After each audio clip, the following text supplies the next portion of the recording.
Hey guys, that's Freakin Communications, and welcome to my review of Real Steel. I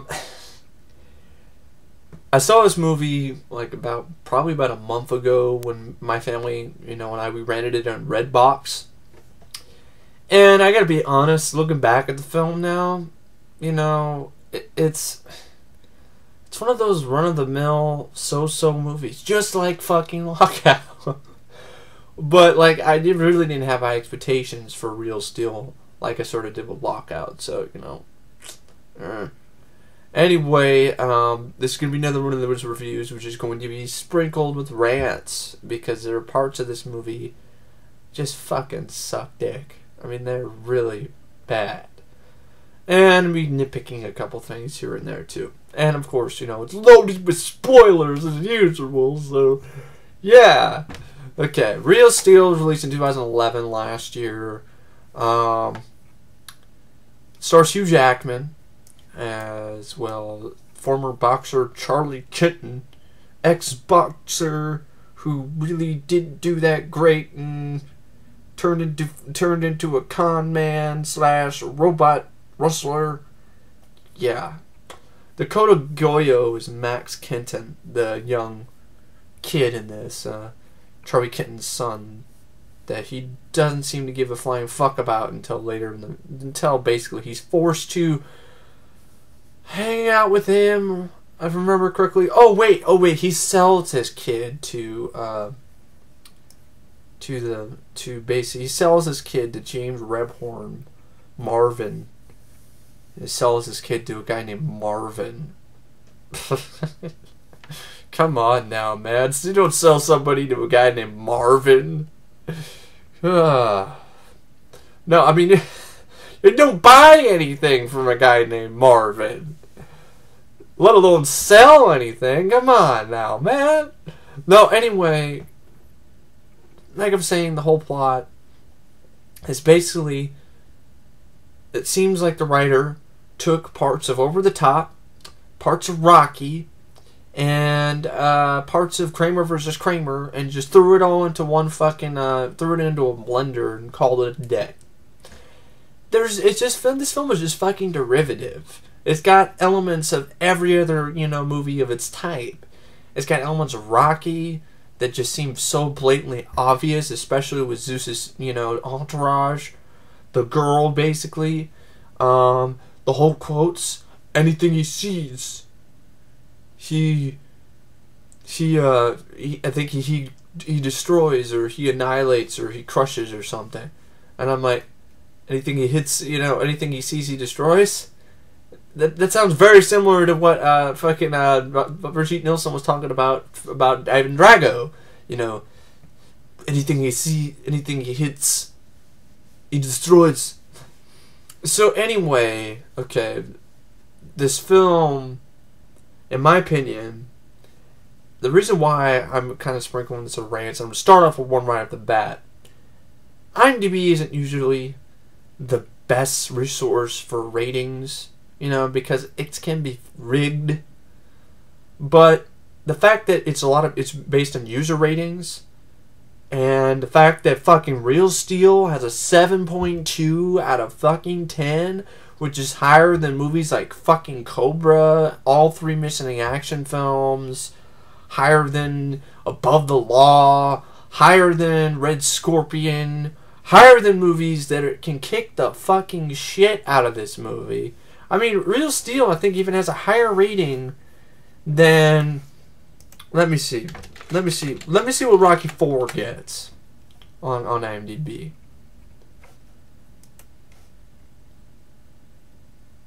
You gotta be fucking kidding me. Real Steel has a higher rating than fucking Rocky IV. Real Steel has a higher rating than Rocky IV. Okay, so Rocky IV is a 6.2 on IMDb. Real Steel has a 7.2. As I'm speaking right now. And it also has a higher rating than Over the Top. The movies that this movie is basically almost blatantly ripping off, and, I honestly would rather watch them again, this movie has a higher rating than. For example, Over the Top. 4.9 out of 10 on IMDb over the top pass. It's way too fucking low. And Real Steel has a 7.2. A fucking mediocre, forgettable, so-so, way too fucking overlong and film, which is basically, you could rename it Rock'em Sock'em Robots, the movie, has a higher rating than Over the Top. Bullshit. Okay? It's bullshit my dick. I mean, seriously, this is fucking ridiculous. Because it's based on user ratings. So basically that means that there are a ton of people who are rating the fucking holy hell out of fucking Real Steel like it's the greatest next best thing. Okay? I guarantee the short story by Richard Matheson, which, if I remember correctly, I think it's Richard Matheson, which Real Steel, the story is based on. Oh, it looks like there's already a sequel in the works for Real Steel for 2014. You know what? I don't want to see a sequel to this movie. Alright? Shawn Levy directs this. Shawn Levy, in all honesty, remember correctly, Shawn Levy sounds like, I know he was like a movie reviewer guy for the A&E, but that might be a different writer, different guy. He directed episodes of the Lassie TV series. He directed episodes of The Secret World of Alex Mack. The first movie he directed was like Address Unknown. He directed some episodes of Animorphs. He directed Jet Jackson, the movie, and the TV series, episodes of the TV series. This guy directed Big Fat Liar, Just Married, Cheaper by the Dozen, the Pink Panther remake, which sucked dick. Directed both Night at the Museum movies, which are extremely mediocre. He directed Date Night, which was once again okay. Then he directed Real Steel, which is another okay movie. This guy's not directed one movie that I can honestly say was great. Okay, so and his name is actually on the list of directors to avoid and worst ever directors on IMDb that users have made lists. And it does show. This guy has never directed an action movie. And it seriously does show in this movie. It's just like when Tim Story directed Fantastic Four film. It was so blatantly obvious this guy never directed action sequences. This guy's never directed anything remotely even close to being an action film. He directed a couple of TV series. Oh, he directed Jet Jackson the movie. That means he can do great action sequences. The bottom line with this film is there's not enough fucking robot fighting. Okay, this movie's about robots beating the ever-loving holy hell out of each other. That's what I thought it was, anyway. But instead, it's more about the drama. Okay, it's more about the drama aspect. It's more about Charlie Kent trying to form some sort of relationship with his estranged son, and then he ends up just pissing it away later and showing up later and grabbing at his son's feet and be like, I'm sorry. I realize, I didn't fight for you. Can I fight for you now? That just sounds so fucking corny. So, this is more like a fucking rant. Fuck it. This movie fucking sucked, okay? I'm not gonna fucking say it. I mean, I'm never gonna buy this movie on DVD. I'm not gonna even remotely even want it in any format. So if that's the case, then the movie fucking sucked, really. I mean, Real Steel was just a real piece of shit. Because it just honestly, had potential, but it just wastes it with this annoying fucking kid. Dakota. What kind of fucking name is that for a kid? I mean, do you have Dakota Fanning? Why are you naming your son Dakota Goyo? Dakota Goyo? Is that a real name or is that fucking made up? It sounds made up to me. So, while I was watching this movie with my family, my mom's friend Troy, he said a comment about the kid. He's like, well, he sort of reminds me of, the kid from episode 1. I'm like, nah. And then of course, later after I see the movie, I'm like, and I think about it more, I was like, yeah, he actually does. He reminds me of fucking Jake Lloyd. That's not a good thing. Nobody wants to be reminded of the yippee kid. I don't want to be reminded of that. And of course, the stupid dance he does with his robot where he goes like,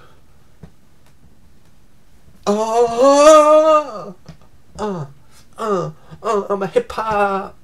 Yeah, I'm gonna dance. Step up 5 with the robots.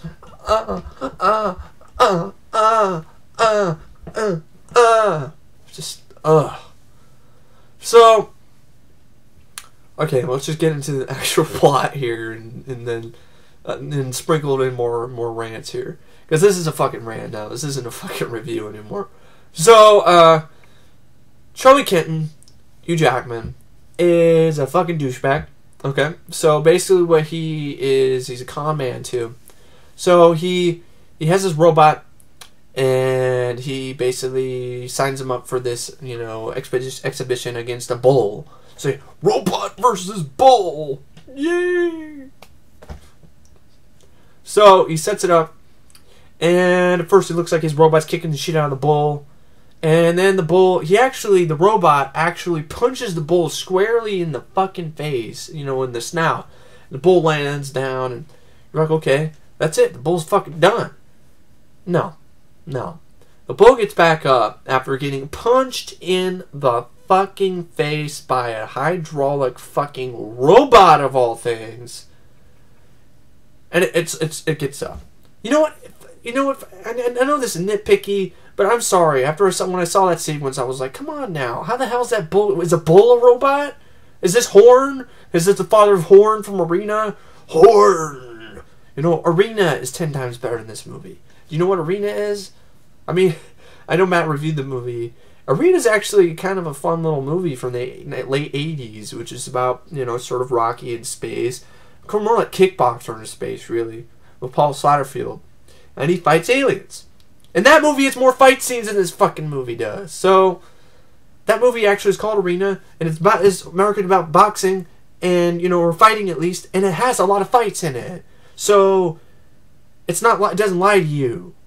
Okay, like this movie does. The trailer's just showing all this fights and, you know, all this, and there's like maybe one big robot fight at the end between Adam and Zeus, the one little robot fight in the zoo, and a little tiny freaking montage, or the robot fight with the other guy, Noisy Boy, got his ass handed to him because Hugh Jackman doesn't know how to fucking use a controller, and then, or he's just too fucking cocky because he's a douchebag, so... And then basically, you know, a little montage of Adam kicking butt. But that montage lasted maybe like a minute and a half, or maybe 2 minutes, if that. I mean, just not enough robot fighting in a movie that's 127 minutes long. So a movie that's over 2 hours, and it's marketed as a robot boxing movie, has only one, and honestly really grand, big fight. The last fight. And even that isn't that great, because for one, there's nothing at stake at in the last fight. And I'll get to that, you know, a little bit down the road with this review, with this rant. Fucking review, rant, both. I've just decided already it's a goddamn rant. This movie sucked. So anyway, you have Hugh Jackman, like I said, with the fight with the bull. The bull gets back up like nothing and demolishes his robot. And so he loses the money, and then since he's a cheap jack and a con artist, he basically runs away before he has to pay. Yeah, that's a good role model for your kids. At least Lincoln Hawk wasn't a fucking cheap ass douchebag who was basically using people and taking money, you know, basically taking the money and running type thing, you know. At least he wasn't At least he wasn't a con man. It's kind of hard for me to root for a fucking con man, con artist douchebag.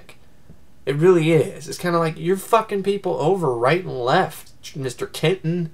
It's kind of hard for me to be like, oh yay, I want him to win. I mean, fuck, if he did win all this money, you know, fighting robot boxing, the world robot boxing league or whatever, he'd probably fucking waste it and screw his kid over. I mean, it seems like he would be the type of guy who would just, like, as soon as the robot, you know, he'd be like, oh, I'm just tricked my kid into spending all this money on crap that he doesn't understand. I could definitely see him just manipulating the fuck out of his kid for financial gain, so that he can just piss it away with stupid deals and drinking and whatever the fuck he likes to do in his spare time. So